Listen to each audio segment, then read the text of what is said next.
What the heck is time blocking and why is everybody talking about it? I'm going to break it down for you so that you could see if this will help you to be more productive.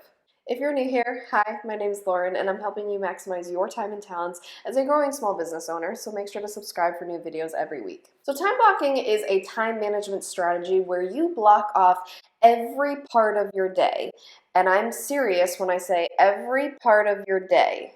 So what you're pretty much doing is you're breaking each day and each work week into bite-sized manageable pieces so that you are making sure everything important gets done. This helps to avoid excess distraction or multitasking if you are someone like me who likes to multitask and you think you're getting more done and then you feel like, what did I even just do?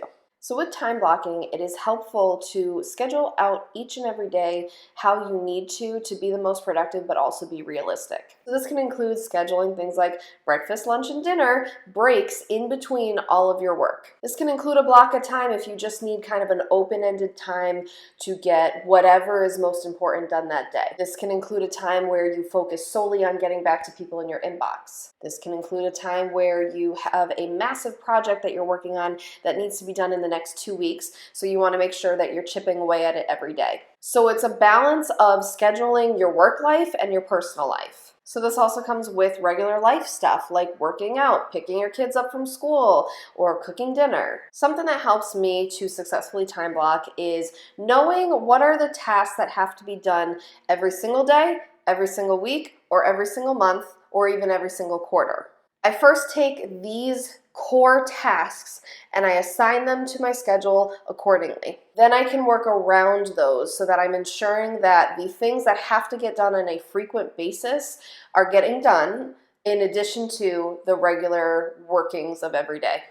For example, I take Mondays off because we often work a lot of weekends. So Tuesdays are like my Monday. They're a bit busy. Pretty much every Tuesday, I have to complete some payroll for some of our team members for the weddings that we did the past weekend. I have to get back to a whole batch of emails that I received Sunday night into Monday. And then around that, I usually do have some other pre-existing tasks. So making sure that I always assign those few weekly tasks to every Tuesday morning helps keep me in check. But I'm also not dilly-dallying and I'm able to get them done in a certain amount of time and move on to other important tasks. Another task that I have quarterly for me is updating our artist portfolios on our website. I like to do this quarterly, so it's only 4 times a year. I'm not spending all of my time every single week or every single month updating them, and it also gives me a chance to sort through the photos and have them work enough so that they are sending me enough photos to be able to update it substantially. So for a task like that, I usually have to assign more hours than I do for a task like checking emails from the last 2 days. How much time you need for any given task is going to be determined by you and what your needs are and how your business fluctuates. It's definitely something that you learn more over time, so give yourself a little grace. So who are some people that should try time blocking? Time blocking can be useful for someone like this. If you frequently try to multitask, you need help focusing on one task and reducing distractions. You want to be intentional about your time and energy at work. You need a clearer sense of where your time is going each day, or you struggle with overworking. I know that from time to time, I have issues with each and every one of those. The great part about time blocking is you get to focus your energy on a specific task and make sure you're doing the deep work. When you're in a state of intense focus and deep work, you are going to be more productive and you're going to get things done faster and more efficiently. So to get started with this, make sure you're identifying what the important work is each day and each week. Something that helps me is planning out my weeks rather than just my days. When you plan out your week, you get kind of an overall feel for how the week is going to go, what are the things that I'm going to successfully complete by the end of the week and maybe I need more time on. But I also do this with a caveat. I time block for the most part, but I also leave flexibility. I've personally found that time blocking has definitely helped me be more productive and focused, but at the same time, if I time block every second of every day with no flexibility, it actually leads to more stress for me because then life happens.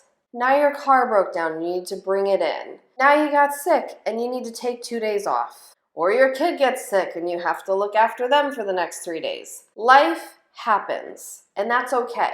So I like to time block enough so that I'm being productive and I am getting the real work done and furthering my business, but I'm also being realistic that life is life. So I'll look at my overall week, I'll schedule it, but I also kind of have a couple blocks here and there that are a little more flexible. So kind of like what I was saying earlier, instead of just having the blocks that say breakfast, lunch, dinner, and say, client calls, team meeting, like all the specific stuff that has to happen that way, I like to have like a couple blocks that are just flexible. It's like, this is a time I'm going to work, but I'm keeping it open-ended just in case. And to be honest, that's when my creativity flows the most sometimes. That's when I get the best idea for a blog post that I just was able to kind of come up with in the moment. Or that's when I was able to film these videos and I got the best lighting because it was the best day. You also want to figure out when you're the most productive. So this is going to vary per person.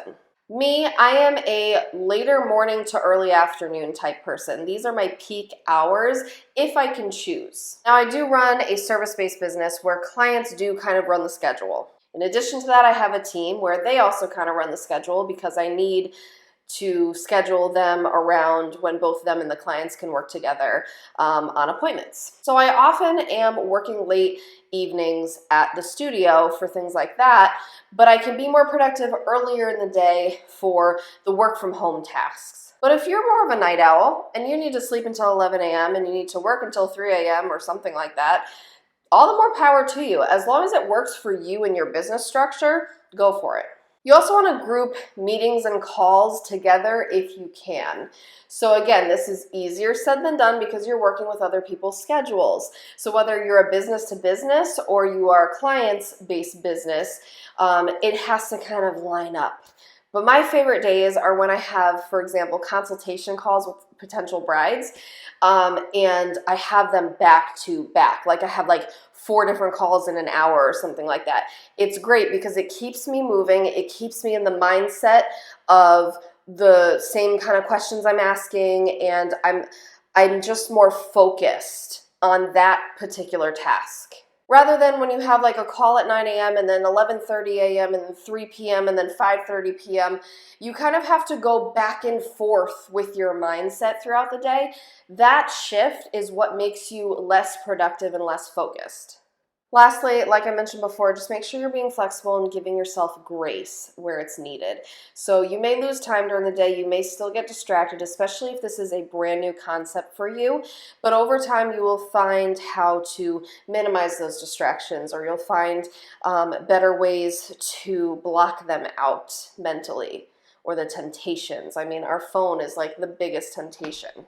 The idea here is we are trying to fast track the productivity in our business and in our work life so that we are actually working on our business less and not killing ourselves with the grind, but we are actually getting the important, meaningful work done. So this actually ends up giving you more of your personal time back without sacrificing the growth of your business. On that note, check out this video on how I use my iPad to be more productive in my business.